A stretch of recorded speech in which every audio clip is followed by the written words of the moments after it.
च्या वतीने आज एक दिवसीय धरणे आंदोलन आम्ही इथे आयोजित केलेलं आहे। आजच्या धरणे आंदोलनाचा जे महत्त्वाचे विषय आहेत तर कर्जतमध्ये जे होऊ घातलेले जे एक 7-8 धरणं आणि प्रकल्प जिथे शासनाने लादलेले आहेत तर त्या सर्व प्रकल्पांच्या माध्यमातून इथल्या कर्जतचं जे पर्यावरण निसर्ग हे उद्ध्वस्त होणार आहे आणि त्याचा निषेध करण्यासाठी आणि शासनाचं लक्ष वेधून घेण्यासाठी आम्ही आजचं हे धरणे आंदोलन आयोजित केलेलं आहे। आपण जर पाहिलं असेल कर्जतला कोंढाणा धरण आहे हा वादग्रस्त धरण आहे की ज्याच्या उंचीवरून बरंच काही पराक्रम घडलेले आहेत, परंतु त्याची उंची वाढली पण कर्जतच्या लोकांचा पाण्याच्या थेंब काही वाढलेला नाही आहे।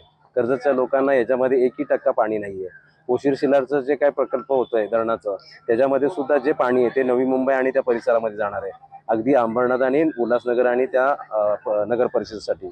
त्याच्यानंतर तुमचा पालीकुतुली तो सुद्धा मुंबईला त्याचं पाणी जाणार आहे। आणि पूर्वी 100 वर्षापूर्वीचा एक टाटाचा प्रोजेक्ट आहे की ज्याच्यातून विद्युत निर्मिती केली जात होती, त्या टाटाच्या माध्यमातून कधी कर्जतचा अंधार दूर झाला नाहीये।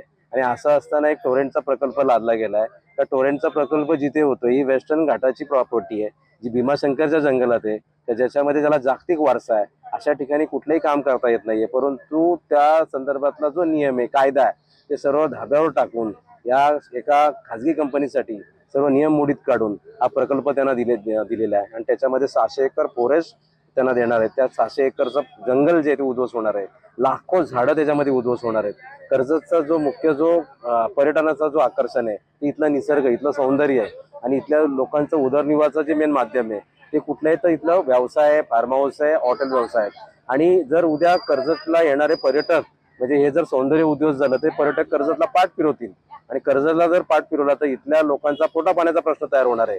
कारण आपण पाहिलं असेल खोपोली कालापूरमध्ये इंडस्ट्री आहे तर तिथल्या लोकांसाठी काहीतरी उदरनिर्वाहाचं साधन आहे, परंतु इथं कुठल्याही प्रकारचं माध्यम नाहीये आणि याचा परिणाम इथल्या सर्वसामान्य लोकांच्या जीवनमानावर होणार आहे। आपण पाहिलं असेल आदिवासी कर्जत हा आदिवासी तालुका आहे आणि असं असताना इथल्या आदिवासींच्या प्रश्नांची कुठल्याही प्रकारचा अभ्यास केलेला नाहीये।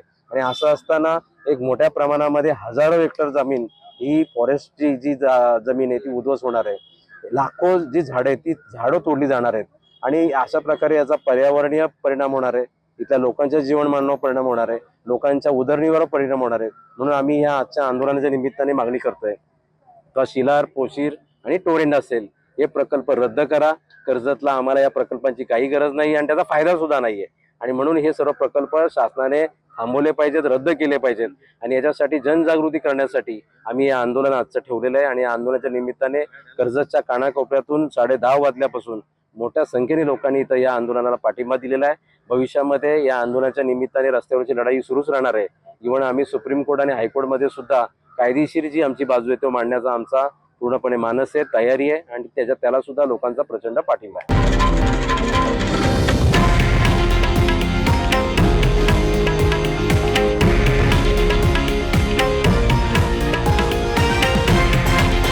हे आहे देशातील नंबर 1 न्यूज नेटवर्क आणि आपण पाहत आहात TV9 मराठी, एकमेव।